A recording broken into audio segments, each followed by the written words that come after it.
As this special edition of Live at 5:30 continues, a look back at how the local media reacted to the Kennedy assassination. Local TV stations suspended all local programming so that area viewers could watch the network's continuous coverage for 4 days. However, newspaper publishers had deadlines to meet, newspapers to print. And on that fateful Friday afternoon, the Chattanooga News Free Press was printing its final edition when word arrived that the president had died. With that, we called to the composing room and we stopped the paper that was in preparation, and we said, hold everything. You just don't say stop the presses anymore quite like they do in the movies, but in this occasion we did. We wanted to have something of a local nature in it. We always try for the local connection, so we sent a photographer over to the Federal Building, and they had already lowered the flag to half staff on top of the Federal Building. Of course, every newspaper in the country was doing something about it, and so far as I know, we're the only one that had a local picture about what had happened other than the pictures that were in Dallas in the Dallas papers. But that's what our paper looked like. We completely made it over and published it. It ran just a little bit later, but not much that day. The following Monday was declared a day of mourning throughout the nation. And local morning radio announcer Luther Massengill observed the day by breaking from his usual format to allow his listeners to express their feelings of grief on the air. And people wanted to call and tell how they felt. And we put a lot of them. I couldn't get all of them on the air. This just couldn't handle all of them. But almost all of them, you would hear them break up before they finished what they were saying about how much they loved him, you know. Perhaps no one in Chattanooga can better express the mood of the city during that sad weekend than former Mayor Ralph Kelly. The man who guided the city through some of its most turbulent years remembers the townspeople united in sorrow. Now a federal bankruptcy judge, one of the city's youngest mayors remembers hearing the bad news about one of the nation's youngest presidents. I was at Erlanger Hospital getting some annual tests. My secretary had brought me the mail from the office, and we were answering letters, and I was dictating, and a bulletin, I had the radio on low, a bulletin came out that a shot had been fired on the motorcade, and that's all it said. Later on, they thought it had hit his car. Later on, they thought it had hit President Kennedy. So I was sitting on the edge of my bed waiting for my test results, knowing that if he had been shot, I wanted to get out. I didn't know why. I didn't know what as mayor of Chattanooga I would do, but I knew I wanted out. The murder of the young president was an especially harsh blow to Kelly.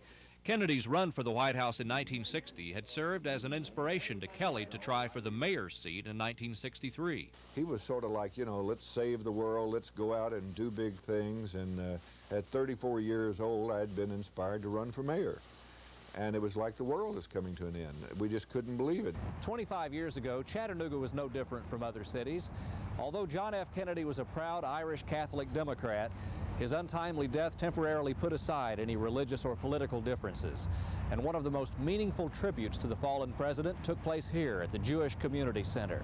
Hundreds of local citizens also paid their respects at interdenominational services. At City High School, the senior play was canceled and teacher Conrad Bates led students in prayer. Stores closed their doors during the funeral. We were in a state of mourning. We were in a state of shock. Chattanooga was probably no different than any place. I think disbelief was still there. Even though you saw pictures on television, you just couldn't believe that that had happened to such a young man. And I think had he been a much older man, it would not have had that impact. And for Chattanooga's young mayor, the death of a president left a lasting imprint, and memories of a young man in the White House who possessed great skills of communication rarely seen before in American politics. He had a Boston accent, and you wouldn't have thought he'd have been popular, but he was as popular in Chattanooga and Atlanta as he was anywhere. I think people thought he was a nice young man. They thought he had a nice family, and they loved him as president.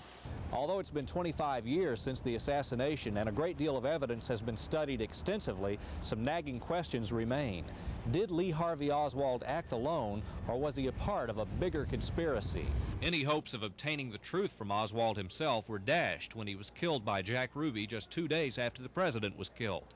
Earlier, we asked several area residents who they thought was responsible for the assassination. Well, I figured that some of these foreign countries didn't like what he's doing and they wanted to get rid of him. You still believe that? Yes, sir, I do. I've switched back and forth over the years. I really first thought it was a conspiracy, but over the years, I don't know, I felt like it was that surely something would have come out over a period of time. I think Lyndon Johnson had him killed so he could be president. Okay. You think? Yes, sir. Why do you think that? He just hungry for power. I don't know. I've always talked to my parents. You know, my parents think that the guy assassinated wasn't just some nutcase or something that assassinated him, but a group organization that he was associated with. It's very difficult for me to believe that that one person alone was responsible for this terrible act.